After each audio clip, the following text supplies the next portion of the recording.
welcome back to Orsa Knits. It's been a little while since I sat down to chat with you all, but I'm so excited to be back and sharing some of the beautiful accessory projects I've been knitting this February. As part of my New Year promise to use up some of my stash, I've been focusing on little projects which can be made with just some of the odd balls of mohair I've steadily collected. At this time of year, I feel like Italy slowly starts getting ready for spring, and I've been lucky to enjoy plenty of crisp days with bright sunshine. I've also noticed that the light that shines through the trees into my room in the afternoons has made that time of day my absolute favourite to get some knitting done, and I've been enjoying taking things a little bit slower with my crafting so that I can really relish it. The 3 accessory projects I've recently worked on are all so different, but they've each brought me a lot of joy. It's also been quite nice to focus on pieces which are just a little bit faster to create, while I'm working on things in between my own larger patterns. So if that sounds like something you would enjoy, stick around and watch this video. The first project I want to show you today is one of my own designs, and it's the companion pattern to my Claudia sweater, which is coming out very soon at the end of this month. My Claudia sweater has been in testing for quite a while, and while it was, I was sort of itching to cast on something little and fluffy as a palette cleanser in between my larger projects. And that is how this quick and pretty pair of Claudia gloves were born. Like the other projects I'm going to show you today, my Claudia gloves are knit with a strand of mohair held with another yarn. In this case, I used up this gorgeous Eco Baby Merino from Laines with leftover Lana Gatto mohair from my sweater. Eco Baby, I have to say, is fast becoming one of my all-time favourite yarns. I just find that the colour choices that they have are so gorgeous and dusty, and the yarn itself has such a bouncy and soft texture. It's really comfortable and warm when I wear things made in Eco Baby, and I'm definitely going to make more with it in the future. Because I love this yarn so much, it seemed like a natural choice for something pretty small and snuggly for myself. And the added bonus of these gloves is that they only take about 25 grams of merino and mohair held together, which makes them quite ideal for using up those odd bits left over in your stash. 25 grams works out to be about half a ball of merino, and it would be about 12.5 grams of the mohair when held with it. The Claudia gloves share their name with my sweater because both designs feature sections of this quite dainty twisted rib, which I think makes the finish of these gloves quite neat and extra pretty. When designing these gloves, I wanted to make a pair that was both practical but had design elements that added a sort of femininity to what is quite a simple accessory. I'm particularly happy with how the hand increases worked out, because they're hidden from the front when you're wearing them, but the increases kind of gently follow the natural contours of your palm. I think that these gloves would also work extremely well if made with a single strand of fuzzy DK weight yarn. Some of my testers have tried this out and the results are really quite lovely. This presents me with the perfect opportunity to mention some of the talented ladies who have been hard at work testing these gloves, 2 of which are fellow podcasters here on YouTube.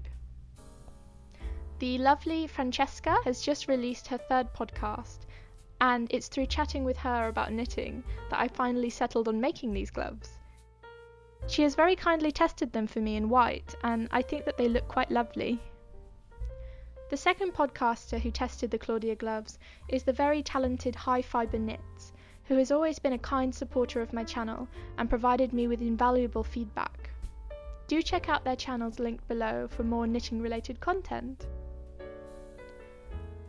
All in all, I'm quite ecstatic with how the Claudia gloves have turned out, and I'm very excited to see other people knit them up in a variety of shades and textures. I find it really exciting when I share something new on Instagram, because I never know exactly how people are going to feel about the patterns that I share, and so it's a new and really thrilling part of being a member of the knitting community. If you're interested in my Claudia Gloves at all, they're going to be live on Ravelry and Etsy from today, and I will also be offering a little 10% off discount for the first 10 days, and if you'd like to grab that, the link should be down below. Project number 2 is a very special one for me because it's a gift I've been planning for ages for my grandma's birthday. The pattern is by Sari Nordlund and it's called the Laulu Shawl. This is another design that I just fell in love with as soon as I saw it on Instagram. The intricacy of the cabling is just so delicate, and I really love that it's a smaller shawl, which I hope will make it a versatile little piece to wear in lots of ways and throughout all the seasons. The amount of yarn needed for this design is also surprising considering just how impressive the shawl actually looks. I knit this one in Knitting for Olive's Merino, and I held that with some more of my leftover Lana Gatto Mohair Royal, and I think I used just about one ball of each. The base colour merino that I selected for this is a shade called Mushroom Rose, and I just think it looks so pretty when paired with a beige. The beige really cooled down the pink tones in that yarn and gave me this beautiful fluffy soft colour at the end. Now the cabling of this shawl is probably the most complex that I've tackled so far, but I did find this challenge very rewarding once I got into the rhythm of the pattern, and I don't think I found it too difficult. I would say it's the perfect example of something that looks vastly more intimidating than it actually is. Now I wouldn't say that your average beginner knitter should dive right in at the deep end and work on something like this, but I do think that it would be appropriate for somebody who has just a little bit of cabling experience to try something a little bit more complicated and more intricate and mix in some of those lacework details that Sari Nordlund is so talented at creating. Something that I really find helpful about this pattern is how it comes with both great detailed charts and written instructions. Now, I opted for following the chart because I am beginning to learn that I think I enjoy seeing more complicated designs represented to me in a visual way instead of just following the written instructions. But that's obviously all down to preference, and I really enjoy when designers give you that choice. The designer of this pattern, Sari Nordlund, has so much beautiful work on offer, and many of her pieces are full of exciting elements and lacework or cables. If you've never come across her, which would surprise me because she's such a prolific designer, I highly recommend exploring some of her unique and brilliant work. This pattern was so much fun to make, and it did need quite a good wash and firm block for me to get the dimensions that she originally stated. But the cabling and the design did really open up once I washed it and pinned it down, and it was really exciting to see it take its final shape. Now the only thing that's left to do is for me to find some beautiful wrapping paper or a pretty box and for me to get it all ready for my grandma for her birthday. I hope that she really loves it. I can just imagine her wearing it in lots of different ways, and I think that it will look really sweet on her. So if you're watching Grandma, because I know you do, then happy birthday, and I hope you liked your shawl. The final finished object that I'm bringing to you today is something else that I think is so gorgeous, and yes, I saw it on Instagram and I was like, oh my goodness, yes, I have to make this. And this is Augustins 22, which is a giant romantic voluminous hair bow. This project, just like the last two, only uses up a tiny bit of mohair and merino, which I know so many of you will have left over from your larger sweater projects. I think it only calls for 12.5 grams of mohair, which, just like my gloves, works out to be about half a ball, which is then held with half a ball of another yarn and worked on 4mm needles. For my bow, I wanted a very plain and simple colour, so I opt for this super snuggly yarn, which is Drop Sky in white. This yarn is so interesting because of its very strange and fuzzy chainette structure.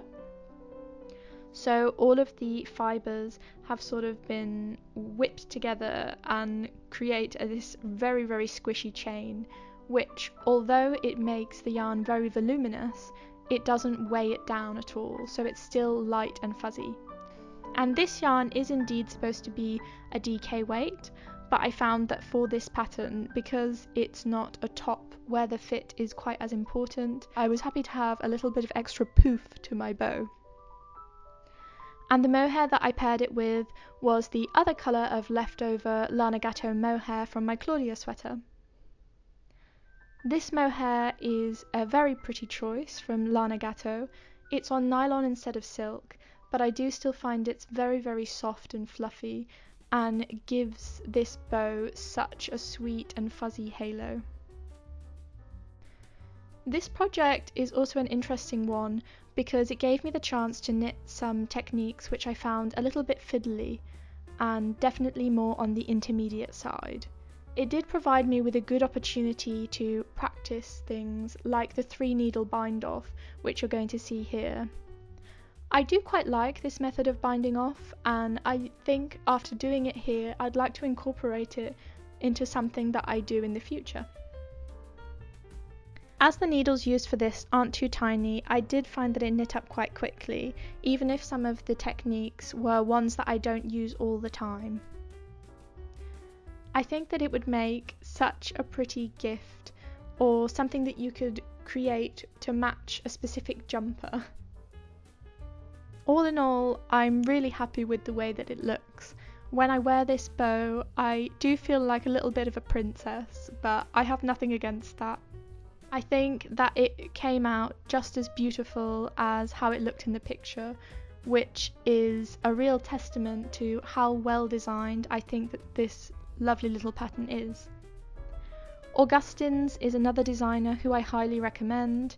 She has some beautiful, beautiful work and lots of interesting play with volume in her sweaters. If you're interested in any of the patterns or people that I've talked about today, don't forget to check out the episode notes, which will be written down below as always. And if you're interested in any of my designs or just catching up with me, the best place to find me is Instagram, which I post to quite a bit more often than I do here on YouTube. But I'm hoping that that will change this year. I want to thank you all so much again for subscribing and watching the videos that I make. I have so much fun making these and creating all of the lovely fluffy things that I get to share with you. I wish you all a wonderful start to the year, and I'm looking forward to spring, which feels like it's just around the corner. Bye!